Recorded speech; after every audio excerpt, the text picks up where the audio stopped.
All right, let's dive into something pretty fascinating. We're going to look at a Donald Trump speech at the UN, one that was all about championing fossil fuels. But here's the twist our sources point to: how those exact words, maybe unintentionally, ended up highlighting the unstoppable rise of Africa as a new kind of global superpower. And it really all comes down to this central puzzle, right? On one hand, you've got this fierce attack on green energy, but on the other, you have this geopolitical reality that, according to our sources, just completely flips that whole argument on its head. So how on earth do you connect those two dots? Okay, so first things first, we've got to understand the foundation of the argument. Let's take a look at exactly what was said about renewable energy. Energy is another area where the United States is now thriving like never before. We're getting rid of the falsely named renewables. By the way, they're a joke. They don't work. They're too expensive. They're not strong enough to fire up the plants that you need to make your country great. The wind doesn't blow. Those big windmills are so pathetic and so bad, so expensive to operate. Then they have to be rebuilt all the time, and they start to rust and rot. Most expensive energy ever conceived, and it's actually energy. You're supposed to make money with energy, not lose money. You lose money, the governments have to subsidize. You can't put them out without massive subsidies. And most of them are built in China, and I give China a lot of credit. They build them, but they have very few wind farms. So why is it that they build them and they send them all over the world, but they barely use them? You know what they use? Coal. They use gas. They use almost anything, but they don't like wind. But they sure as hell like selling the windmills. Europe, on the other hand, has a long way to go, with many countries being on the brink of destruction because of the green energy agenda. And I give a lot of credit to Germany. Germany was being led down a very sick path, both on immigration, by the way, and on energy. They were going green, and they were going bankrupt. And the new leadership came in, and they went back to where they were, with fossil fuel and with nuclear, which is good. It's now safe, and you can do it properly.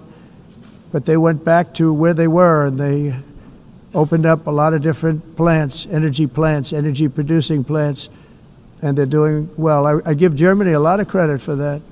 They've said this is a disaster, what's happening. They were going all green. All green is all bankrupt. That's what it represents. And it's not politically correct. I'll be very badly criticized for saying it, but I'm here to tell the truth. I don't care. It doesn't matter to me. I'm in New York City. I'm feeling a lot safer. Crime, we're getting crime down. And by the way, speaking of crime, Washington, D.C. Washington, D.C. was the crime capital of America. Now it's after 12 days, it's a totally safe city. Everyone's going out to dinner. They're going out to restaurants. Your wife can walk down the middle of the street with or without you. Nothing's going to happen.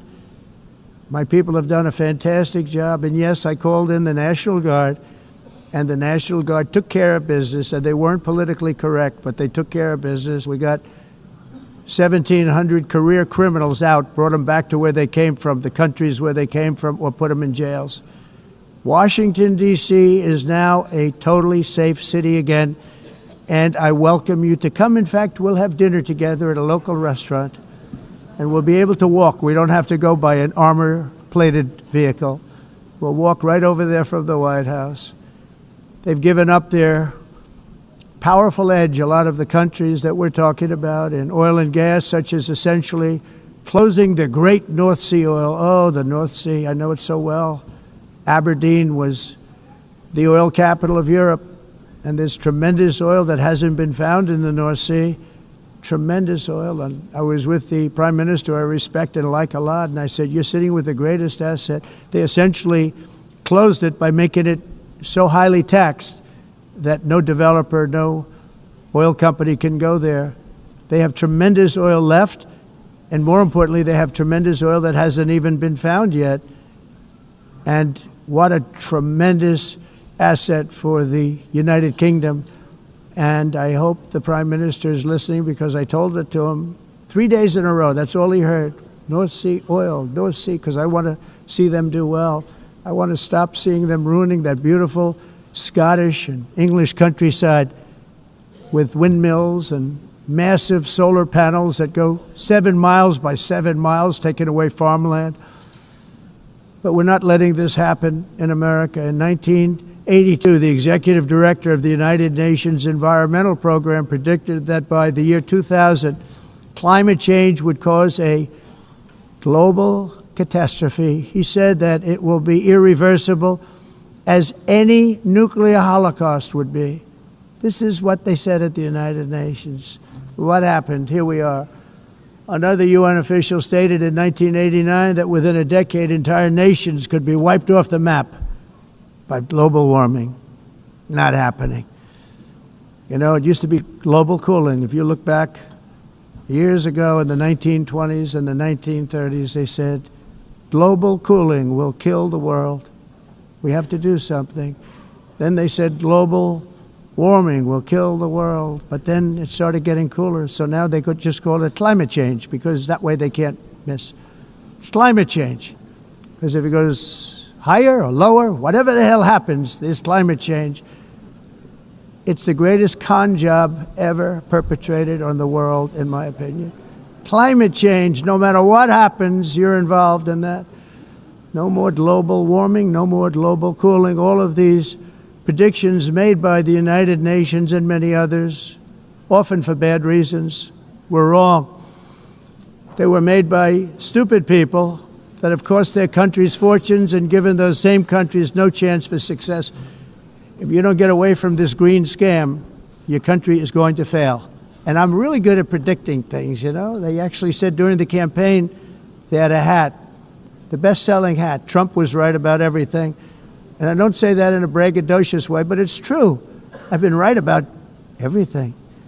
And I'm telling you that if you don't get away from the green energy scam, your country is going to fail. And if you don't stop people that you've never seen before, that you have nothing in common with, your country is going to fail. I'm the president of the United States, but I worry about Europe. I love Europe. I love the people of Europe.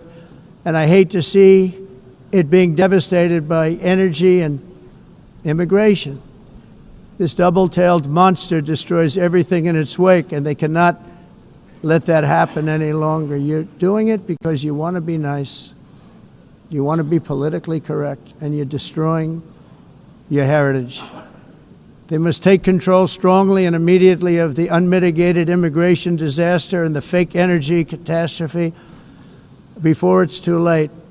The carbon footprint is a hoax made up by people with evil intentions, and they're heading down a path of total destruction. You know, the carbon footprint was a big, big thing a few years ago. I remember hearing about the carbon footprint, and then President Obama would get into Air Force One, a massive Boeing 747, and not a new one, an old one with old engines that spew everything into the atmosphere. He'd talk about the carbon footprint, we must do so. Then he'd get in and he'd fly from Washington to Hawaii to play a round of golf. And then he'd get back onto that big, beautiful plane and he'd fly back and he'd talk about, again, global warming and the carbon footprint. It's a con job. At extreme cost and expense, Europe reduced its own carbon footprint by 37%. Think of that. Congratulations, Europe. Great job. You cost yourself a lot of jobs, a lot of factories closed, but you reduced the carbon footprint by 37%. However, for all of that sacrifice and much more, it's been totally wiped out and then some by a global increase of 54%. Much of it coming from China and other countries that are thriving around China, which now produces more CO2 than all the other developed nations in the world. So all of these countries are working so hard on the carbon footprint, which is nonsense, by the way.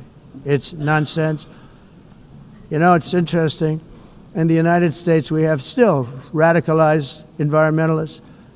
and they want the factories to stop. Everything should stop. No more cows. We don't want cows anymore. I guess they want to kill all the cows. They want to do things that are just unbelievable, and you have it too. But you know, we have a border, strong, and we have a shape, and that shape doesn't just go straight up. That shape is amorphous when it comes to the atmosphere. And if we had the most clean air, and I think we do, we have very clean air. We have the cleanest air we've had in many, many years. But the problem is that other countries, like China, which has air that's a little bit rough, it blows. And no matter what you're doing down here, the air up here tends to get very dirty because it comes in from other countries where their air isn't so clean. And the environmentalists refuse to acknowledge that. Same thing with garbage. In Asia, they dump much of their garbage right into the ocean. And over about a 1 week and 2 week journey, it flows right past Los Angeles. You've seen it. Massive amounts of garbage, almost too much to do anything about, flowing past Los Angeles, past San Francisco. And then somebody will get in trouble because he dropped a cigarette on the beach. The whole thing is crazy. The primary effect of these brutal green energy policies has not been to help the environment, but to redistribute manufacturing and industrial activity from developed countries that follow the insane rules that are put down to polluting countries that break the rules and are making a fortune. They're making a fortune.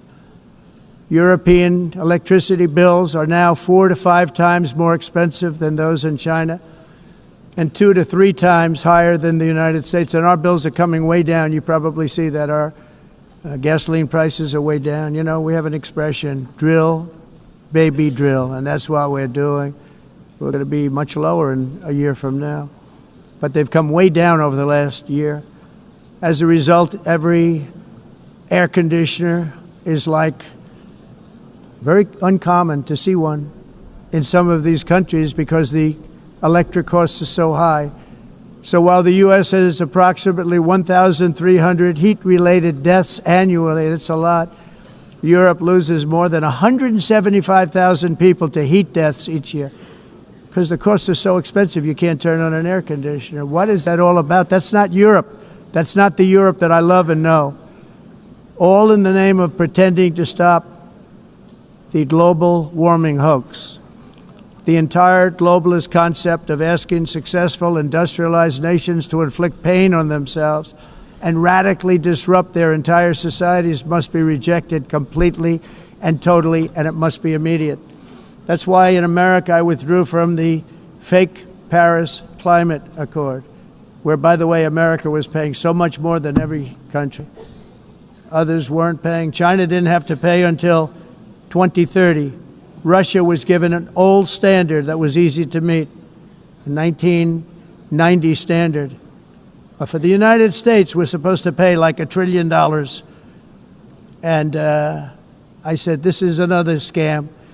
The fact is, the United States has been taken advantage of by the world for many, many years, but not any longer, as you probably noticed.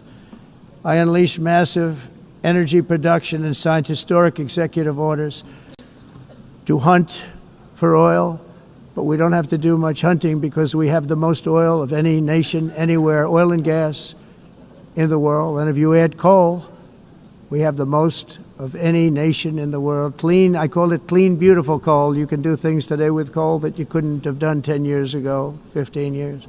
So I have a little standing order in the White House. Never use the word coal, only use the words clean, beautiful coal. Sounds much better, doesn't it?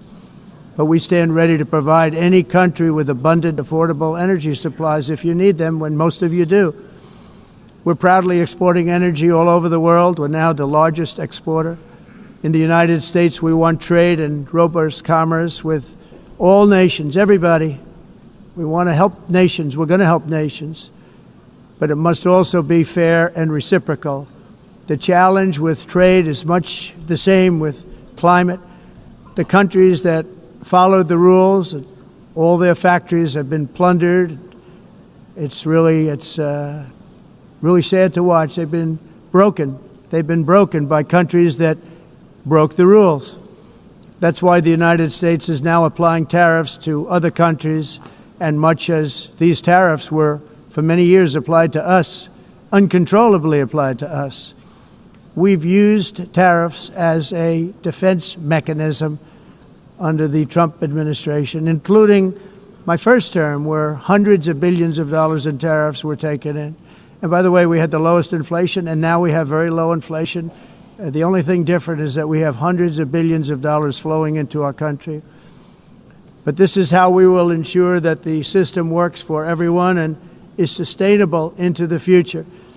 We're also using tariffs to defend our sovereignty and security throughout the world, including against nations that have taken advantage of former U.S. administrations for decades, including the most corrupt, incompetent administration in history, the sleepy Joe Biden administration. Brazil now faces major tariffs in response to its unprecedented efforts to interfere in the rights and freedoms of our American citizens and others, with censorship, repression, weaponization, judicial corruption, and targeting of political critics in the United States. I have a little problem saying this because I must tell you, I was walking in and the leader of Brazil was walking out. We saw him and I saw him, he saw me, and we embraced. And then I'm saying, can you believe I'm going to be saying this in just 2 minutes? Wow. I mean, the language here is just incredibly direct. Isn't just a simple critique, right? It's a total dismissal, framing the entire movement around climate change and all of its technology as one giant deliberate lie. And that central claim was backed up by a whole list of criticisms. The argument was that renewables are just fundamentally broken, that they don't work, they're way too expensive unless governments prop them up with huge subsidies, and they're an eyesore on the landscape. This wasn't just about a policy disagreement.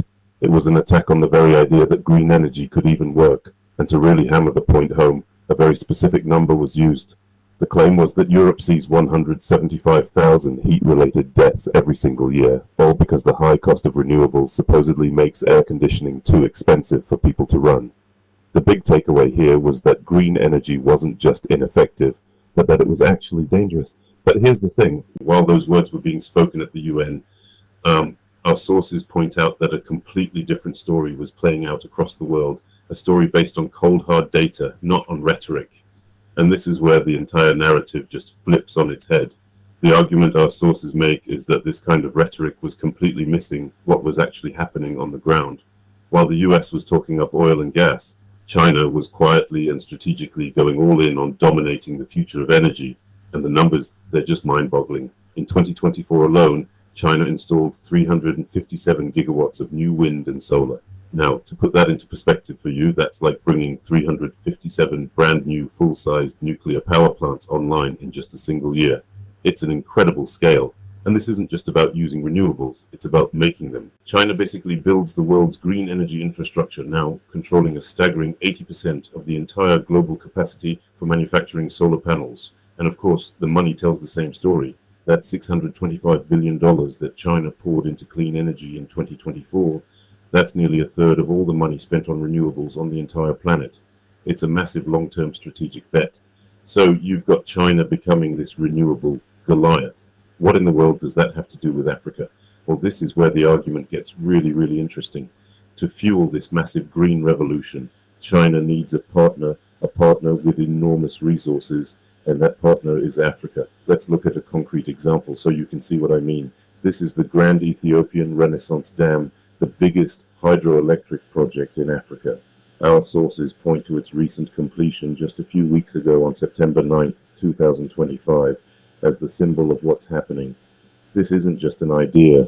It's a reality on the ground right now. I mean, just look at the scale of this thing. It's a $5 billion project that kicks out over 5,000 megawatts of clean electricity.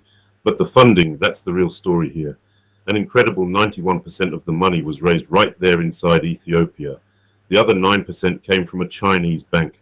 This shows a huge capacity for self-reliance combined with a really smart strategic partnership. So You see, this is a world away from being a scam. This is a project that delivered in a massive way, bringing electricity for the very first time to over 50 million people. It's a real, tangible, life-changing result that just stands in stark contrast to all that talk of failure. But it goes way beyond just hydropower.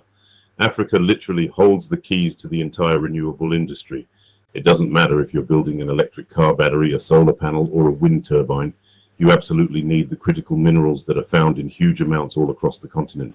This is the foundation that the entire global green transition is being built on. And you know who saw this coming years ago? China. This number, $282 billion, represents the trade between China and African nations in 2023 alone. That's a 30-fold increase in just 2 decades, built on a partnership that's focused on one thing: infrastructure and resources. All right, now for a really fascinating twist in all of this. Our sources point out an area where Trump's speech and the perspective of many African leaders actually find some unlikely common ground, a very sharp criticism of the United Nations. But the reasons for their criticism could not be more different. On one side, you have these criticisms about, well, things not working right, a broken teleprompter, a faulty escalator, what he called empty words. On the other side, the African perspective is much, much deeper. It criticizes the very structure of the UN as a relic of the past, one that holds on to colonial-era power dynamics and denies 1.4 billion people a permanent voice. And this one number just says it all: 0. That is how many permanent veto-wielding seats Africa holds on the UN Security Council: 0. This is despite its 54 member nations making up more than a quarter of the entire UN. So let's tie all of these threads together. You've got this global debate over energy, you've got competing world powers, and you've got this fundamental questioning of our international institutions. So what's the bottom line here? Well, according to our sources, it all leads to one incredibly powerful conclusion. It doesn't matter which path the world chooses for its energy. Both roads run directly through Africa. If the future is fossil fuels, the world needs Africa's oil and gas. And if the future is renewables, the world absolutely needs Africa's minerals. So no matter how you slice it, this reality gives the continent huge, undeniable leverage on the world stage. The debate really isn't about if Africa is part of the future anymore. It's about on what terms it's going to lead. And that leaves us with this one big question to think about. As the world's powers pick their energy paths, have they inadvertently made Africa the one truly indispensable continent for the 21st century? The answer to that question might just shape all of our futures. Like, follow, and subscribe to my channel.